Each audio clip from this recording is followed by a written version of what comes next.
Welcome, I'm Paul. This platypus here is Dave. I have 11 Glitch in the Matrix and paranormal stories for you today. My favorite story involves a captain.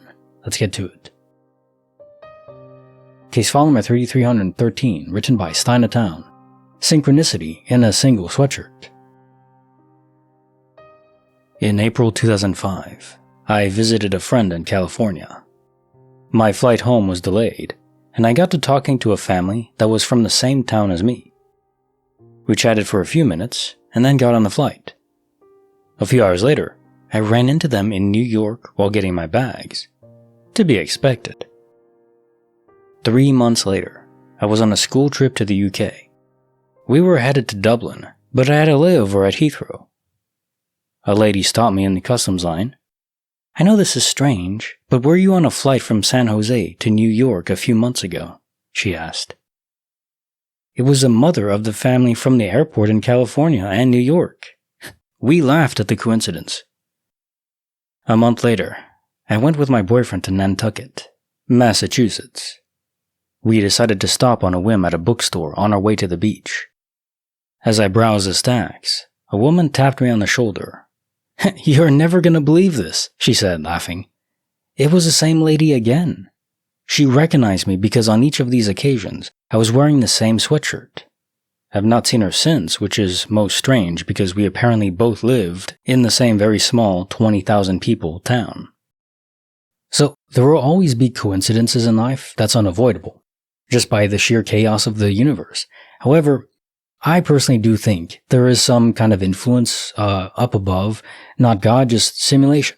It's like in the Hunger Games where they're in a fictional creation arena. Just imagine it's much larger, and there are game developers, overseers that are trying to manage things. Nothing's predestined, I don't believe in that, but I do believe there are conscious forces trying to influence what we do, who we interact with, and so on. So you were both led to interact with each other multiple times, even though it's very unlikely. So I do think there is something important, or at least important, not on a cosmic scale, just for both of you to continue to interact with each other. Though it is interesting that you couldn't find each other after. So maybe it's a case where you have to seize the moment. It's something time gated. And if you miss it, you'll never know. So I guess I would say if something seems like this is intended, it might just be. So capitalize on it, because maybe you'll miss your moment if you don't. Case file number 3314, written by Awkward Inspections 818. The driver knew I'd come back. On December 29th, 2022, I was 21 years old. I took the bus that day, and when I got home, I put my wallet on the table. I know I had my wallet when I got home because I kept my house keys in it, and I had to unlock the door. The next day, my friend came over, and I went to go get my wallet, and it wasn't on the table anymore. But my keys were still where I left them the day before. I looked everywhere. I tore everything apart looking for it, but I couldn't find it. I had to get new everything. I even had my social security card in there. I know it was dumb, and now I keep it in a binder with other important paperwork. So it took about a month to get everything new. I bought the same wallet off of Amazon because it was pretty and it was my favorite. I didn't use the bus for about 11 months. In November 2023, I went to the bus station with my friend, and the bus lady said, "I have something for you." She reaches beneath her, which I assume was a shelf, and hands me my pink wallet I lost 11 months prior. She said, "I've been waiting to give this to you, but I haven't seen you in a while." Everything was still in there except for the bus passes I previously had. My debit and credit card, my social security card, my ID, my cash, change, and a few gift cards. I was shocked because I remember bringing it home and setting it on my table, and somehow it ended up at the bus station. I don't have any explanation for this. It's been 2 years since I got my wallet back, and I'm still confused on how this happened. So another instance of DOP where there's simply no explanation that I can think of where it doesn't revolve around a glitch. You were home, you had to have your wallet because your key to unlock your door was in it, and then you put it on the table, and then simply was gone.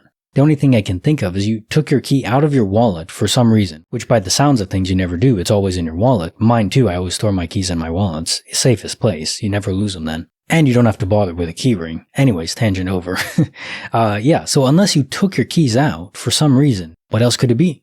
I mean, and it's not like it's just some random wallet. You had your specific ID, social security card, and stuff in it. So this was guaranteed yours, really.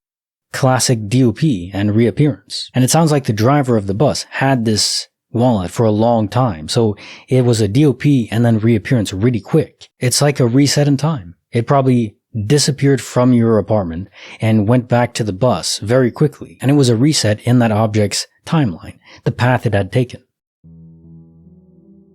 Case file number 3315, written by Clover Kane, The Eternal Song. I grew up in a haunted house. It was known as the Ogle House because the family that lived there originally was named Ogle and had donated part of the property to build a park named Ogle Park. Verifiable if anybody cares. It's a creepy looking house, large gray 2 stories with a full basement. The owner, a doctor, died in a car accident in which his brain storage unit was severed. It was mostly little things. Pictures would fall off the walls and drawers would open and books would push out from a shelf from behind it and then fall. Over the years, his various family members would die, and I think at the time we connected a kick-up in activity to the death of an Ogle family member. Anyway, you should understand that just growing up, I believed I lived in a house haunted by a headless doctor named Ogle. Everybody saw something, but this was mine, and it was mostly silly. There might be a scientific explanation for this, and I'm open to that. I was sick one day, in my teens, and I was sitting on the couch with a box of tissues in my lap. I hear a small crinkly sound, and after a second, I realize it's coming from my lap. When I look down, the Kleenexes are going back into the box and folding up. I pull one, maybe several, don't recall, out, just to test, and they all do it. Like someone was reaching up from below and pulling them back down. But they were in my lap, so, where's that ghost if that's what's happening, right? It's the middle of the day, so I was trying not to freak out, but when they didn't stop, I let out a small yelp and tossed the box across the room. It hit the ground and stopped. I've always thought that if it was static electricity or something like it, that surely I would have observed this phenomenon again at some point. Also, I forgot about this thing here. It happened in my late teens when I would play my guitar and sing late at night in my room. I couldn't read music and didn't know the names of any chords, so I would record everything into one of those mini cassette recorders as I wrote songs. I was paused between recording and playing when I suddenly heard the playback. I heard myself singing and playing, and it was coming from nowhere. I checked the recorder, and it was off, and I took the tape out, the batteries out. It continued. When I got near the sound, it would stop, and then start again as I went away. It would have creeped me out a lot less if it hadn't been my voice coming from a recording that no one else ever had. Case file number 3316, written by The Moon 26. Spent it, then found it again. So this morning, I got paid £400 in cash for a job. I grabbed £20 and that was the only cash I had with me. I am 100% sure of that. I had one of the stall holders break up the £20 for me and give me a £5, £10, and a few coins. I spent £1 at her stall, then carried on around the market. By the time we finished, I had spent the entire 20. Just as we're leaving, I put my hand in my jacket pocket and pulled out another 20. But the thing is, I think it was the same one. I can't prove it, but it had a similar crease to the one I grabbed this morning. Either way, I have no idea where it came from. I wore my jacket all day yesterday, and there were definitely no $20 notes in any of the pockets. I thought I must have grabbed 2 20s from my pay, but I've just got back and checked, and nope, there's still £380 where I left it, and now I'm back to 400 again. When I pulled it out of my pocket, I got this weird déjà vu feeling, and for the life of me, I cannot figure out where it came from. This might not seem like a big deal, but I am extremely money conscious and have pretty extreme spending anxiety. I've been worrying a lot about having enough after the end of year expenses, so 20 isn't nothing to me. I hate it when things happen and I can't explain them. Not that I'm complaining for basically getting a free Christmas gift, but how the heck has this happened? Case file number 3317, written by Chrome Samurai. The Captain's Last Watch. My great-uncle had been a seer. A southern gentleman who had grown up being given images by what he thought was God.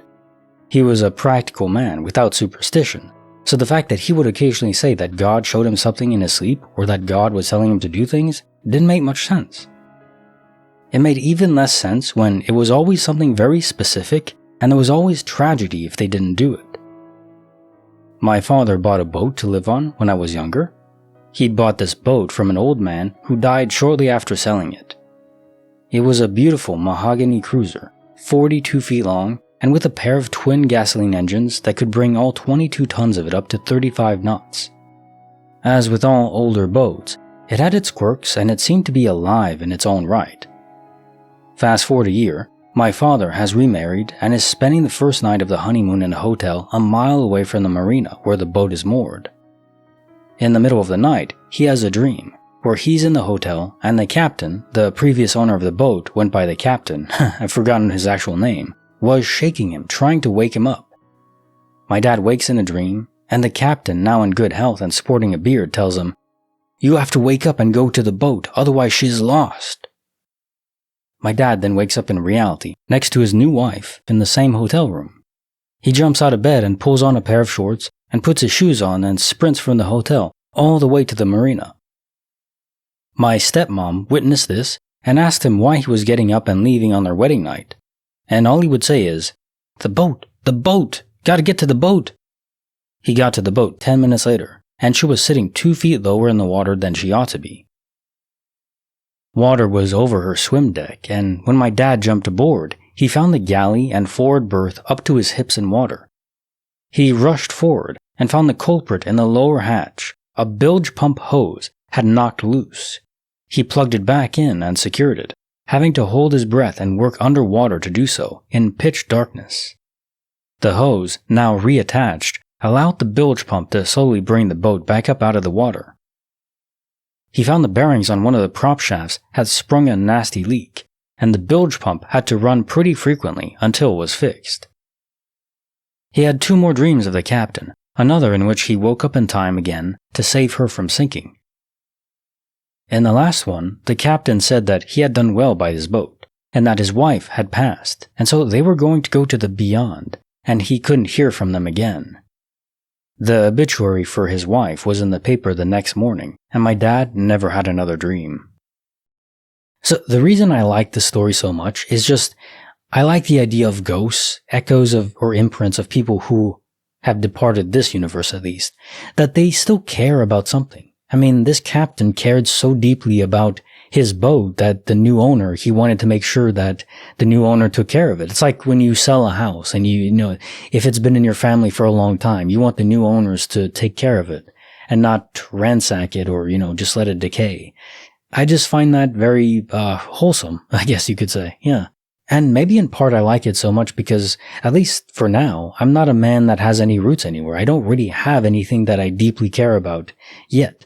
But I do like the idea of eventually having something like that. So, one day. Probably won't be a boat, though. Case file number 3318, written by Heavy Metal on the Moon. British Department Ghost. When I was young, I was shopping with my mom in a pretty big department store, and my 2 siblings who had joined us wandered off to a different shop. It wasn't a super popular area, so while the store wasn't empty, it was fairly quiet. Me and my mom were going up to the escalator together, a reasonably high one, and there was nobody else on it at the time. We got to the middle of the escalator, right between 2 floors, and that's when I heard it. Somebody whispered my name, right in my ear. I snapped my head towards my mom, thinking that she had said it, but she was looking right back at me, just as puzzled, as if she'd heard it too. I asked her, "Did you hear that?" And before she could open her mouth, it happened again. Somebody whispered my name, slightly louder this time. It was almost as if somebody was standing directly behind me. My mom heard it too, and at this point I'm looking all around us trying to figure out if one of my sisters is pulling a prank on me from one of the other floors, but they are nowhere to be seen, and that wouldn't explain how they were able to throw their voice so it sounded as though it was literally next to me. In fact, I can't see a single other person on either floor above us or below us. It's just me and my mom alone. So, who the hell whispered my name? My mom told me to drop it like it was no big deal, but I couldn't shake that weird feeling off. It really doesn't seem paranormal to me. First of all, what type of ghost is hanging around in a random British department store? And second, what on earth could they possibly have wanted me for? Any ideas as to what exactly happened here are welcome.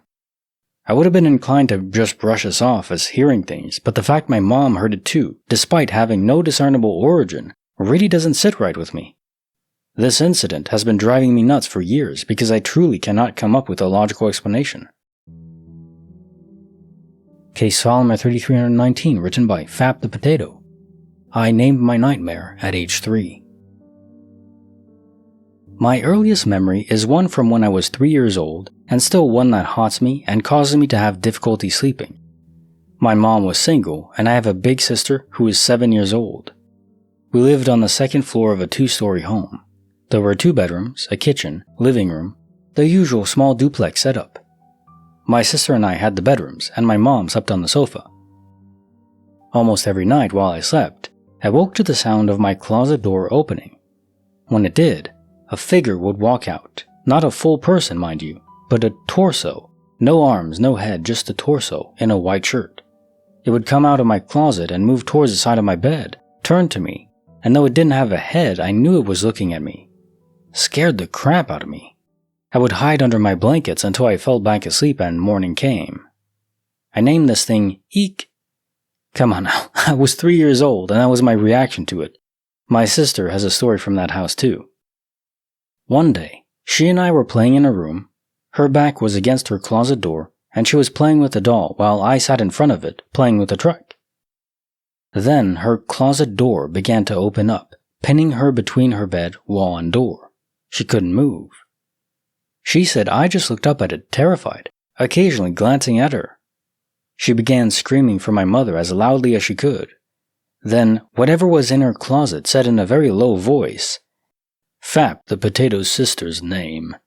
And bam, the door slammed shut. She jumped up, grabbed me, and ran out of her room where we found our mother, sitting on the sofa, asking why we were so excited. We were asking why she didn't hear us when my sister was screaming. Our rooms were side by side and our closet was joined. I'm convinced it was Eek. A few years ago, 6 or so, we were in a restaurant that had a fortune teller. My sister went to her, and when she came back, she was white as a sheet. The lady was obsessed with the closet. She kept asking about it, what happened, what was going on. My sister didn't say anything about a closet, but the lady said, "You or someone you know has seen their spirit guide in a closet. You were there and so was someone else." To this day, when I dream, I can see Eek in the fringes watching me. When I catch his attention, I know I'm dreaming and run to him and finally confront him. He always vanishes, moves away, whatever. A few years ago, my ex-wife and I were by this house. I haven't been back there since I was 4 because my mom remarried and we moved into his place. We're driving down the street and I'm wondering what house was mine as a kid, where Eek came from. As we got close to a stop sign, I just said to my ex-wife, drive, please go, just go, run the sign. I don't want to stop here, please, go now." She'd never seen me freak out like that. We told my mom about it and she asked, "Was it on the corner of street and road?" My ex says, "Yeah, it was, why?" My mom gets a weird look and says, "That's where we used to live." To this day, as a 31-year-old man, I fall asleep with my eyes locked firmly on my bedroom closet's door. I'm a 31-year-old who's absolutely terrified of closets because of this. Case file number 3320, written by Dagim. Plans out of order. When I was 15 or 16, there was a round barn that for some reason me and my friends decided was haunted. Something about the way the lightning rods all had planets on them, but they were out of order or something. One of those things that at the time seemed to make perfect sense. So, a few of us and our girlfriends get to talking about it during a party, and John decides it'd be a good way to get closer to the girls and maybe get lucky. Anyway, We drive out to the middle of nowhere, hop the fence, and are creeping around this barn, and for some reason, one of the girls with us gets really freaked out. Well, after a few minutes of her crying and wanting to leave, we all start getting nervous and decide to leave too. Back at the car, still nervous, we all kinda start laughing, but then the car won't start. More nervous laughter and jokes about spirits being mad and going to punish us. 15 minutes later, the car still won't start. By now, nothing is funny, and we decide to walk the several miles back home. Anything to get out of there. As we get out of the car parked on the side of the road, we notice headlights in the distance, but they keep flashing on and off, getting closer. The car slows and stops beside us. The passenger window goes down. I lean over and start to ask for a jump to start the car, and he says quietly, without looking at me, "You kids shouldn't be out here messing with things you don't understand. Why don't you get back in the car and go home? It will start now." As it dawns on me, this guy has no way of knowing our car won't start. He rolls up the window and drives off. Okay, so now I'm getting freaked out, properly. The guy never looked at me. Everything was monotone and odd. My friend, the driver, heard some of this, so he jumped into the car and fired it right up. We jumped in and never looked back. We got home and everyone was too freaked out to continue with the party, and the girls decided they'd rather be at home than anywhere else at the moment. So I think there's enough stories I've read where ghosts are able to either conjure an entire car or truck out of thin air, which I don't think they can do. I think they're simply able to interact with solid physical matter to an extent.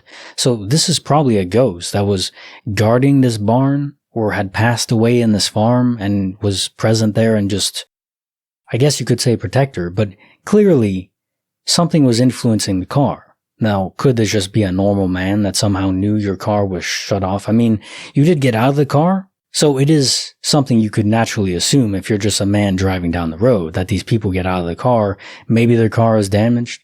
But it is a bit of a stretch. Is it possible that this was just a man? Yes.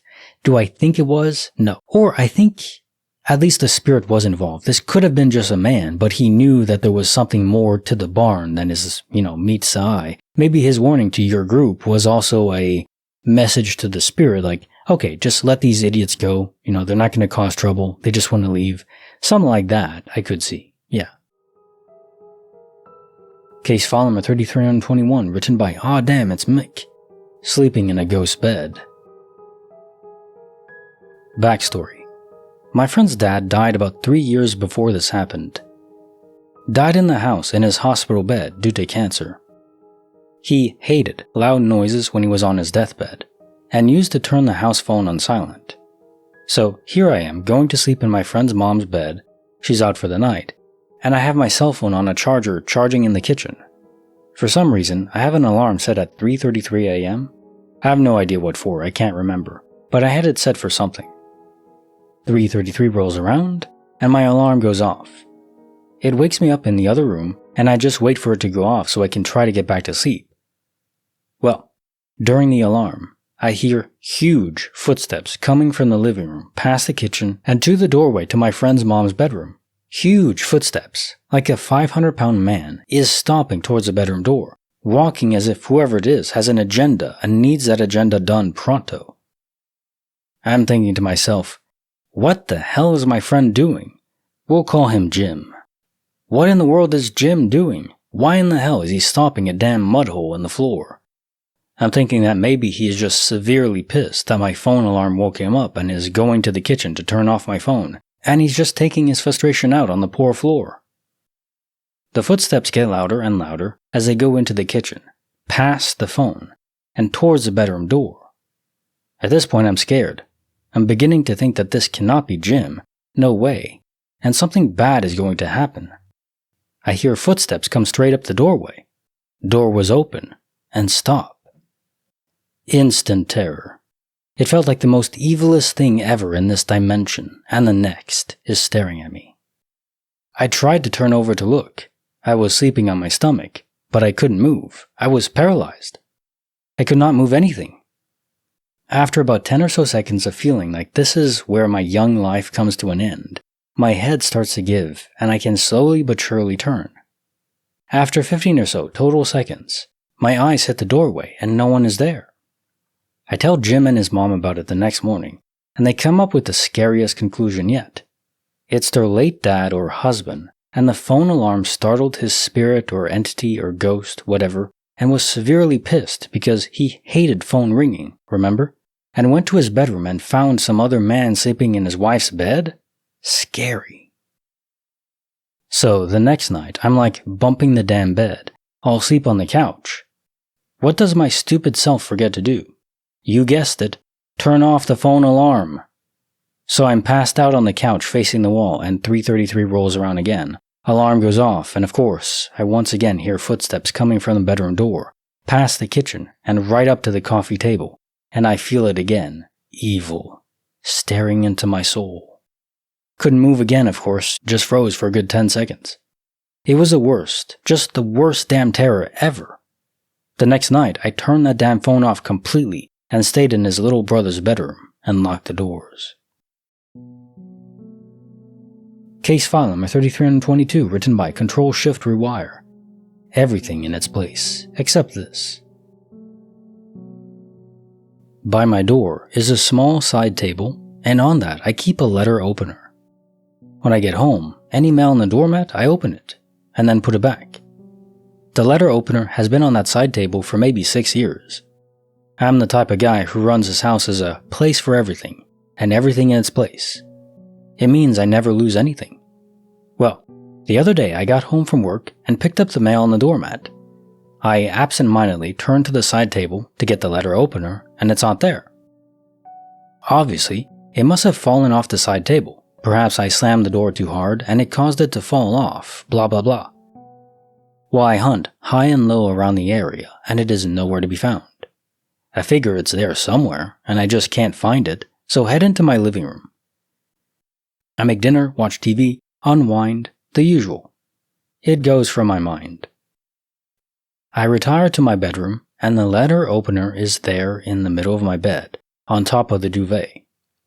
I live alone, and have no recollection of taking it into the bedroom, and not putting it back where it belongs. It's not something I would do.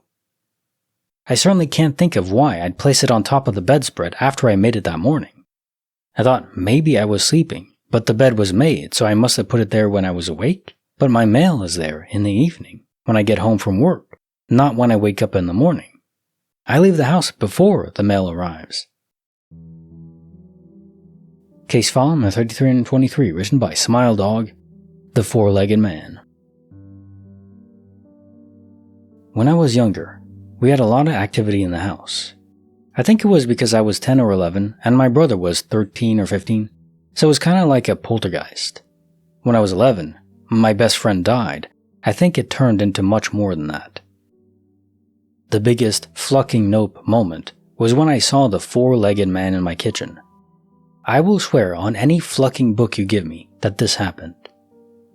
I was in my early 12th year, like a month or so after my birthday. I think it was summer break, because it was around 3 a.m. when this happened. First, it was the normal stuff from my house. Murmurs outside the door, sometimes even my name. Taps and ticks, random creaks, whatever. Normal, ghostly, spooky bullcrap. I was online doing whatever the fuck an 11-year-old does online at 3 a.m. when suddenly the can in front of me started spinning and moving. I figured it was condensation, but when I looked at it, it was moving too rapidly to be that. It was like it was being pushed, literally. I shrugged it off. Whatever, fuck this crap. I'm 11 and I ain't no scaredy cat. I guess an hour passes and I really have to pee. So I get up, and as I'm walking to the door, the handle starts to rattle. This is actually pretty normal, so I just open the door. To be honest, our hallway freaks me out even now that I'm in college. It's just spooky as fuck. I have no idea why, because no other hallway creeps me out. Anyways, so start heading down the 7-foot walk to the bathroom and go in.